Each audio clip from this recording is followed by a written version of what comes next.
fenômeno que está afastando o homem de seu alimento ancestral. Imagine acordar um dia e descobrir que aquilo que alimentou a humanidade durante milhares de anos agora pode te matar. Estou falando de carne.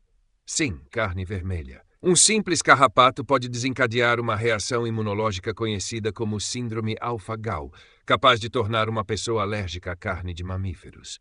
O fenômeno é real e documentado.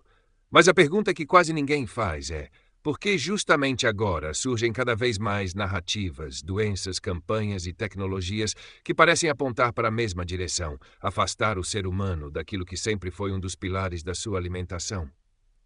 Essa é a pergunta que poucos querem fazer. Porque enquanto a população discute calorias, dietas da moda e substitutos vegetais, uma revolução silenciosa acontece diante dos nossos olhos. E ela não tem nada a ver com saúde. Tem a ver com controle. Durante praticamente toda a história humana, a carne ocupou um papel central na alimentação. Caçadores, pastores, agricultores tradicionais, povos nômades e civilizações inteiras dependiam dela para sobreviver. A gordura animal era considerada valiosa. O fígado era um tesouro nutricional. O caldo de ossos era medicina cotidiana.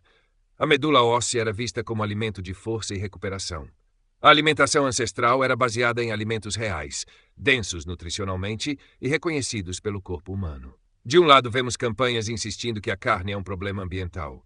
Do outro, empresas bilionárias investem pesadamente em carnes cultivadas em laboratório, proteínas sintéticas e substitutos ultraprocessados da carne. E no meio disso tudo, surge carrapato capaz de induzir alergia à carne. Naturalmente, isso não significa que exista uma conspiração por trás do carrapato. Não há evidências de que a síndrome alfa-gal tenha sido criada artificialmente. Mas existe algo que merece reflexão. Quando observamos o quadro completo, percebemos que todas as soluções propostas caminham para o mesmo destino. Menos pecuária, menos carne tradicional, mais dependência de produtos industriais, mais dependência de alimentos patenteáveis, mais dependência de cadeias produtivas controladas por grandes corporações. É nesse ponto que entram as chamadas carnes cultivadas.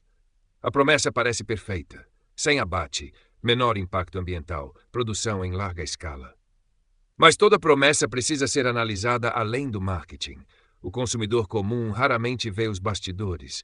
Ele vê apenas a embalagem. Não vê os laboratórios, não vê os processos, não vê os investidores, não vê os interesses econômicos. E principalmente não vê que muitos desses produtos dependem de tecnologias que sequer possuem histórico de consumo humano por gerações. Por que deveríamos abandonar um alimento que sustentou civilizações inteiras para adotar algo criado há poucos anos dentro de tanques industriais? A grande ironia é que a carne tradicional já passou pelo maior teste que existe. O teste do tempo. Milhares de anos, bilhões de refeições, gerações inteiras.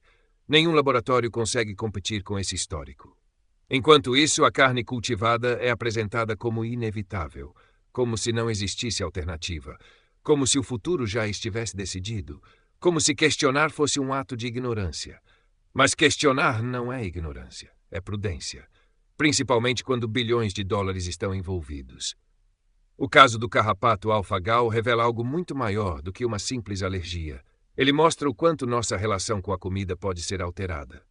Mostra como o sistema imunológico pode ser reprogramado. Mostra como aquilo que consideramos natural pode se tornar repentinamente inacessível. E deveria nos levar a uma reflexão profunda. Se um simples carrapato já é capaz de mudar completamente a forma como uma pessoa se alimenta, imagine o potencial das tecnologias modernas de manipulação biológica, genética e alimentar. Não para gerar medo, mas para gerar consciência. A verdadeira questão nunca foi apenas sobre carne. É sobre quem decide o que você come. É sobre quem controla a produção dos alimentos. É sobre quem lucra quando hábitos alimentares milenares são substituídos por produtos patenteados. É sobre o direito de escolher alimentos produzidos pela natureza ou alimentos produzidos por corporações. Porque quando um alimento deixa de nascer no campo e passa a nascer exclusivamente dentro de instalações controladas por poucas empresas, a discussão deixa de ser nutricional.